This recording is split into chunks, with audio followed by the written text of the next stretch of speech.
I'm Corbett Wall with DV Auction, here with your feeder flash for Thursday, February the 13th, brought to you in part by Specialty Risk Insurance. Now, Specialty Risk Insurance, they specialize in farming and commercial insurance, not just LRPs and crop insurance and drought and stuff like that. Yes, they do offer that, but they can help you with any kind of commercial and farm insurance to protect yourself, to protect your employees, to protect your customers. Go to them online, check out their website. You can't believe all the different kinds of insurance that they offer. And their main headquarters is right there in Carthage, Missouri, right on the other side of I-44 from Joplin Regional Stockyards, so can't miss it. But check them out at specialtyriskinsuranceagency.com.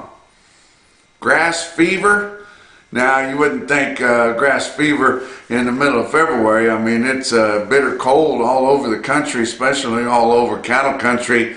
And but despite your board being down big for the last couple of weeks, despite this fat cattle selling a lot cheaper here the last 2 or 3 weeks, we've got grass fever. And that class of cattle, your stocker type cattle, your hard wintered calves, your lighter yearlings there that have condition. Basically, it doesn't matter as long as they got the condition to turn out. And so many of them have been supplementally fed so hard that they'll go backwards if you try to turn them out. And the guys that are buying these cattle, these green stocker type cattle, hard wintered cattle, still healthy though, they're going to take those cattle and they're going to try to keep that condition on them. They're not going to feed them real heavily. They're just going to keep them healthy, keep them going. And you think, gosh, then they're going to wait till grass? Hey, grass is April 15th, especially in your major turnout areas. That's only 2 months away, guys. And these auction receipts are drying up. Well, where are you going to get cattle if you wait till the middle of March to get them? There's not going to be any of them. And if they are there, you're going to find even stiffer competition trying to find those cattle. But it's hard to believe, but I tell you what, you're getting to the back end of February there. It's a short month, and people are really aggressively trying to buy grass cattle to turn out. Now, it's a risky thing. We know the 3 things that can break a cattleman is green grass, whiskey glass, and a woman's backside. And that's still true. It's been true since the beginning of time. But I tell you what, your backgrounders, those that turn cattle out, they want to go back, and the funnest thing that they've ever done in their life, probably, maybe a few personal things, but likely one of the funnest things they've ever done in their life was sell their grass yearlings last summer. They want to do that again. And the only way they can do it is to have some of them. Now, I'm not sure if conditions are so that they're going to be as happy as they were last time, but those cattle cost a lot last spring whenever they bought them. So they just have to try it. That's the only thing they know how to do is try it. Talk about some other things. JBS plant at Grand Island, Nebraska had a fire on Tuesday night, and we didn't hear a whole lot about it. You would have thought something like that, and many times, even when the market's not under pressure, you would wake up and see, just everything down to limit and everything, everybody puking everywhere. We didn't see that on Wednesday, even though it was out in the news, but I don't think maybe people spread it as much as they have in the past. But that's a major packing plant, and it was on fire. And they said that it was had something to do with a malfunction there. And then one of my good friends said, yeah, that malfunction might have been the red ink dispenser that's been running overtime there at the JBS Grand Island, like many of your beef packing plants have. And I always say I don't believe they're losing money, but they probably have had a few bad weeks here. I will say, over the last several months. But anyway, we got through that, and I went a whole day with it. What happened, and it didn't cause too much of a ruckus there. So we'll just say that that's something that happened, and we'll go right on. Now, there was an interesting report, daily livestock report that's put out by the CME, which I subscribe to, and I urge you guys to do that too. They've got good information on there a lot of times, and it comes out every business day.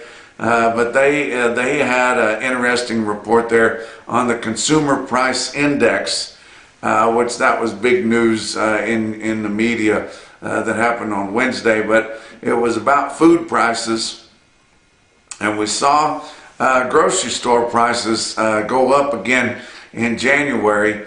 Most of it was due to the price of eggs and beef. So they also saw food service prices go up, but not as much as grocery store prices. Now, we had some people say that they thought Trump was going to fix that, and I haven't really said too much about Trump here for the last several visits, and I got to do that. I got to stir up my libtards. I don't always look at the comments on this report on YouTube, but I have here lately, and I've got about a half a dozen libtards that seem like they don't have anything to do but just run down the conservative ways of life and run down President Trump and things like that. Now, typically getting 10 to 12, 15,000 just on YouTube, not counting where most of my listeners get this report is through NationalBeefWire and our electronic email newsletter that goes to nearly 200,000 subscribers. But I'm nearly to 20,000 subscribers on YouTube, and that's kind of been a goal of mine. But I think most of them think the way I do, but got about half a dozen there that think that Biden was a great leader. They disagree with everything that's going on right now, while the rest of us all got smiles on our face. But likely they're going to say, well, Trump should have fixed that. He said he was going to get prices lower. Well, that was the January Consumer Price Index report. So he had 10 days right there after inauguration to get things fixed. Didn't quite get it done there. I'm going to give him a few months maybe to get things turned around on that. But I voted for Trump, and I'm glad I did. And he is fulfilling all the promises that he made for my vote. The border being closed, fixing that wasteful spending that's so rampant within the government. I worked for the federal government for nearly 20 years, and I saw it. He's getting hostages back home where they belong. He has kicked out the DEI way of thinking, and I tell you what, I'm just tickled to death with the performance he's been doing. But we're going to give him a little bit more time to fix the food prices for right now, and inflation as a whole that grew so rampantly over the last 4 years. But these beef prices are high. Everybody wants cattle to be high. Well, it's making beef high too. Another class of cattle that are no cheaper, even though we've seen the market quite a bit lower here the last 2 or 3 weeks, are cows and bulls. They've been creeping back up. They got so high there last summer, and then the supplies of them got so short, and that's what makes up most of our losses in our slaughter, our cattle slaughter, is cows and bulls, because they're just not out there, guys. And we did have a cow packer closed down there in the southeast, and then that kind of backed off the price a little bit, but here it comes again.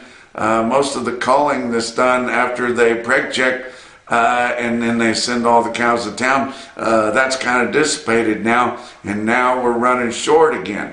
And we're in a week here where there's been a lot of bad weather in a lot of bad places, so the sales are not running as many cows as they would on a typical week, and these prices are sharply higher. Checked out Joplin Regional Stockyards cow market on Wednesday. They had a light run also.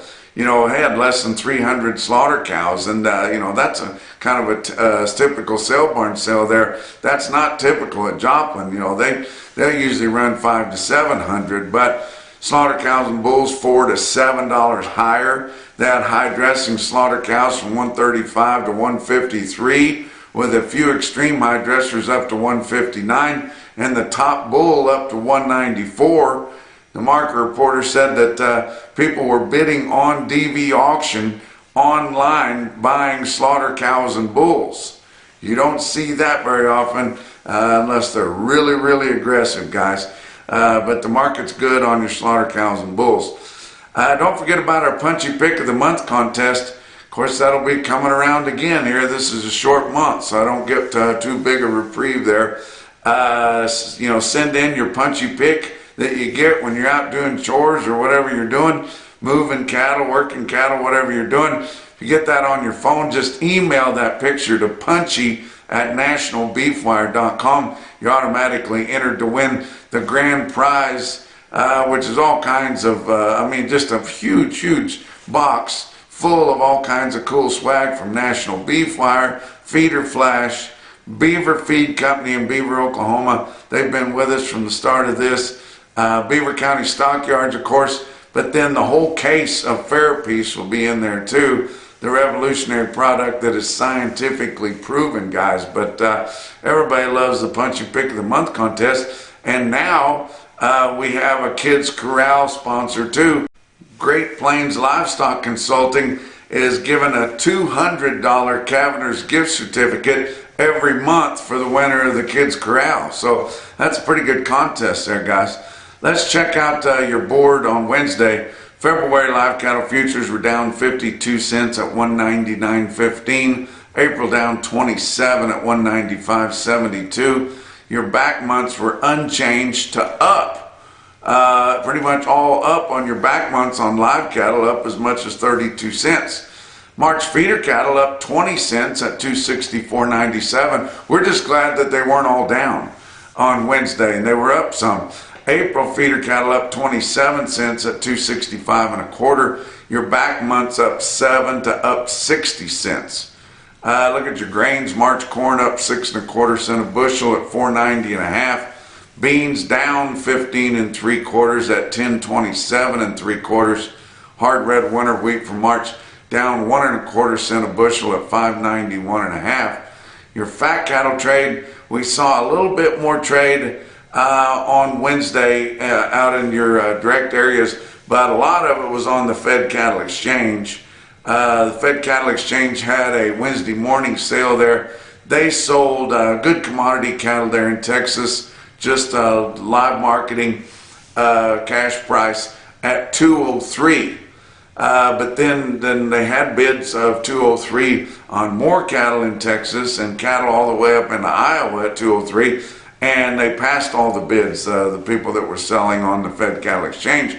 But on a direct basis in Iowa, we did see 700 head sell at 203. Direct, Nebraska sold 800 head at 320. So they're taking less money. That's about $5 less on a dress basis, and probably $5 less live too. And I'm not saying that is established yet in the Northern Plains, but they've sold some that way. Kansas sold another 500 head on Wednesday. They've sold 6,100 for the week.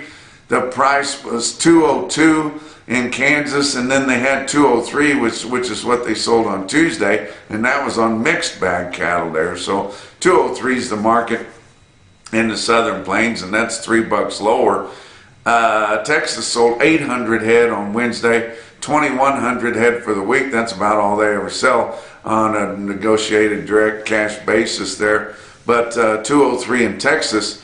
Now, negotiated grid, there's a lot of cattle selling on that. Texas has sold 4,500 head negotiated grid. Kansas has already sold 3,500 so far this week. The negotiated bid, I told you guys, there's no negotiation on it. Whatever the market is, that's your base price on the negotiated grid. So it's 203. And I just don't know how long we're going to continue to see them put out a negotiated cash price in the Southern Plains. Why would you do it? Why would you take 203 when, you know, as soon as you do it, everybody else is going to get 203 plus the grid, and most of everybody else besides that is going to get $2 over the 203 and just clean the pins. So there's something up with that. There's money under the table. It's not on the up and up, and I don't even like quoting those prices anymore. Fat cattle auction at Sioux Falls Regional Livestock, Worthing, South Dakota. They had 800 head of slaughter cattle, all classes. Conventional fat cattle had a lower undertone on a light test from 207 to 209. Program cattle from 206 to 215.50. Glacial Lakes Livestock in Watertown, South Dakota had a light run, also about 430 head there. Their conventional fat cattle were about $2 higher, from $2 to 207. Program cattle from 207 to 210. Holsteins, fed Holsteins from 173 to 178, and big fat fed cows from 135 to 150, and that's a good price for them. Box beef cutout values were lower, and quite a bit lower on Wednesday. Choice cuts down 320 at 319.26. Selects down 307 at 309.14. Your slaughter up through the first 3 days of the week, 337,000. Remember, we were really light on Monday, but that's 21,000 less than last week at this time, 25,000 less than this week, this time of this week a year ago. Talk about what else is going on. It's sales season, guys, and if you're looking to change up your genetics, you might want to consider Limousine and Lim Flex. Now, this breed is constantly working on feed efficiency, improved marbling, continued superior yield grade, and calving ease. Let Limousine and Lim Flex take you full circle. For more information, go to NALF.org. Talk about your feeder cattle market, brought to you by Specialty Risk Insurance, working to protect your livelihood. Your real-time index based on an 800-pound cash auction steer from DVAuction, right up through your middle 12 states. Late in the day on Wednesday, after your sales had all closed, sitting at 275.31. That was down to 85 cents. Your latest CME cash feeder cattle index sitting at 275.37. Big sale you might want to check out here on Thursday is Stockman's Livestock Exchange in Dickinson, North Dakota. They're having a big sale. They're having feeder cattle and having a replacement heifer special, and they're featuring Hereford cattle and Hereford influence cattle there too. Both your replacements and your feeder sale there. But that's going to be a big sale coming up here today with feeders and replacements starting at 10 o'clock in the morning. Check it out on DVAuction.com. Talk about your big sales on Wednesday. How about OKC West, El Reno, Oklahoma? Had a weather market, 2,500 head. I-40 was slick. I was going west of I-40 to Tucumcari, and it was cold. Video on bulls in Tucumcari, and it was slick. Going out there, saw a lot of trucks turned over in the ditch. But El Reno had a light run, 2,500. Feeder steers, $1 to $2 lower. Other classes not well tested.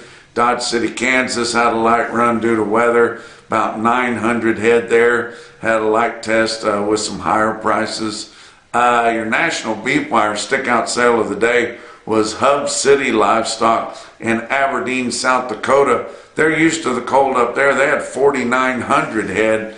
The market was unevenly steady, with the exception of big fleshy calves, and a lot of them selling $5 to as much as $12 lower. That's kind of been the market around, guys. Look at your best tested weights on this automated market report through Cattle Market Central. 245 head of 5-weight steers, average 553 at 358.75. 680 head of 6-weight steers, average 650 at 316.27. 839 head of 7-weight steers, average 739 at 294.81. And 462 head of 8-weight steers, averaged 832 with a weighted average price of $277.65. Look at some heifers. How about 287 head of 5-weight heifers? They averaged $549 at $318.42. 689 head of 6-weight heifers averaged $657. There were replacements on some of these at $291.16. 368 head of 7 weights, including replacements, averaged $747 at $265.54. And 287 head of 8-weight heifers, including some replacements, averaged 812 pounds at $265.74. Individual quotes. How about Sterling Livestock Commission in Sterling, Colorado? These were stocker heifers, guys. 59 head, 483-pound little stocker heifers bring 361, weighing that close to 500 pounds. Wow. How about Sydney Livestock Market in Sydney, Montana? That's a DVAuction broadcaster there. Good people running that sale up there. They had 2 loads of these steers, averaged 633 pounds at 327. I thought that was awful good. But the most impressive quote that I saw anywhere on Wednesday in your Macrocin, no BS, top quote for the day, come out of Stockman's Livestock Market in Yankton, South Dakota, the feeder cattle sale, 112 head, 816-pound steers bring 285. And that's your feeder flash for Thursday.